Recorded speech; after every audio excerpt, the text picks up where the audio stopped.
Hello, welcome back to Down and Go Baseball. In today's video, I'm going to be breaking down my second lot of 2020 Topps Allen&Ginter cards. This one's going to be a really quick video. You're welcome, because my last ones were really long, so I'm going to give everyone a break. I thought I would just pump out a few quick ones right now. So I'm going to do Allen&Ginter today. In the next couple of days, I'm going to do my second big stack of 2020 Gypsy Queen cards. I actually opened up 4 blaster boxes of my first 2021 Topps base cards, and I've actually shot most of the video already. Breaking down a bunch of the rookies to start, and I've basically got them in separate little piles right now. So I basically just need to color grade and I'm losing my voice, and shoot maybe 1 or 2 inserts just to make sure that one's ready to go. That one will be coming in about a week. Let's jump straight into this one. First one, and the only one ironically that came in a top loader, is my Jared Carrabis card. Jared Carrabis is a baseball writer. He works for Barstool Sports. I think he's great. I listen to his and Dallas Braden's podcast, Starting 9. I listen to that one pretty religiously. Big fan of him, and I saw it come across. It was like $2, and I was like, yeah, I gotta win that. So I picked up a Bloggers baseball card. My next is actually a Beau Bashet rookie, which is really exciting. I think he's probably the best one. Vladdy Jr. has the highest ceiling, but he just hasn't put it all together yet. Beau Bashet gets on base a lot. He plays pretty decent shortstop. He could move off and play third base. They're really set there for the next 5 or 6 years. I picked up his rookie card for, I think it was $1 or $2, so not bad. I got in a lot. Another rookie card. It's not an Allen&Ginter. That's going to be for another video when I break down some of the rookies that I've been investing in. Now we get to the part where it's legends of baseball. You saw that I already bought some of those in the first video, but I just wanted to keep going with that because I think they're super cool. So my first one is Gary Carter, who is probably the 3rd or 4th best catcher of all time. Played a lot of really good years with the Expos and with the Mets. I believe he won a World Series actually with the Mets in '86. Let me look at the back of the card.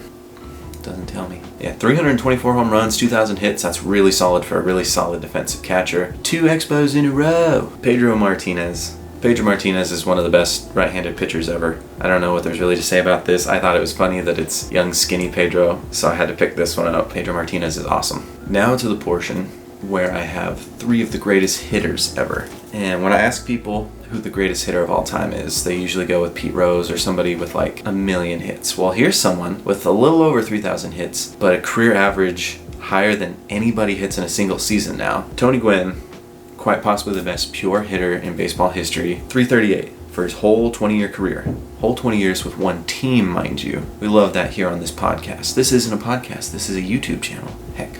Tony Gwynn for 20 years. Hundreds, if not thousands of teammates coming through. None of them in a single season hit 338. For his whole career, 338. I usually put him, as just talking pure hitters, Tony Gwynn is like top of the list. I really love these 2020s. I don't know if that's just because this is the time I'm getting back into cards. The 2020 Allen&Ginter cards are just so nice.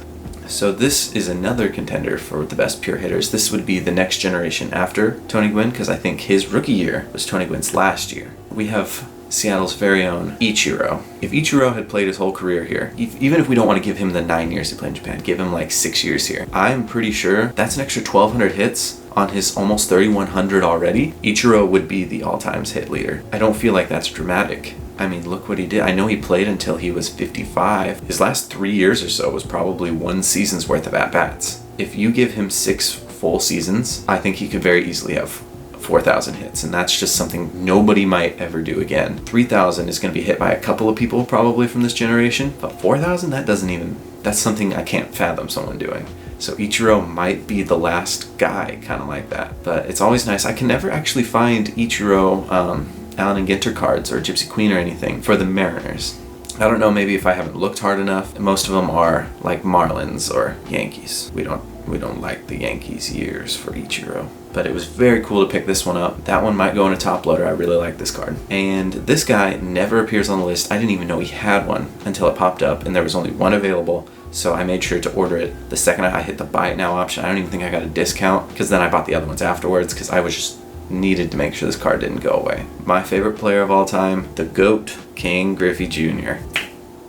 I don't know what I can tell you. One of the best 10-year stretches ever to start his career. He was an all-star or a borderline all-star level producer his last, we'll just call it 10 years. I know there were some, the second Mariners stint was not always that awesome, and usually wasn't that awesome, but it was awesome to see. Dude would have hit 850 home runs. If injuries had not taken away his early and mid-30s like they did, I mean, dude hit 630 home runs with all the injuries. Never did steroids.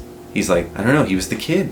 He was fun. He played baseball because he loved it. He hated the Yankees. That's something that we share so deeply in our souls. Ken Griffey Jr. is the greatest baseball player of all time, and I will fight anybody with my words about this. I am very weak physically. You could probably beat me in a fight. But I will put up a fight for Ken Griffey Jr.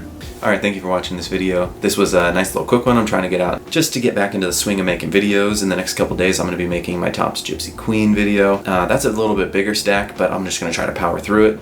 And just really start showing off a bunch of the cool cards that I bought over the last couple weeks. So thank you again for watching. Like, subscribe, comment. I don't know, watch some baseball. It's baseball season now, and that's freaking exciting, dude. Ken Griffey Jr.'s the GOAT. Have a nice day.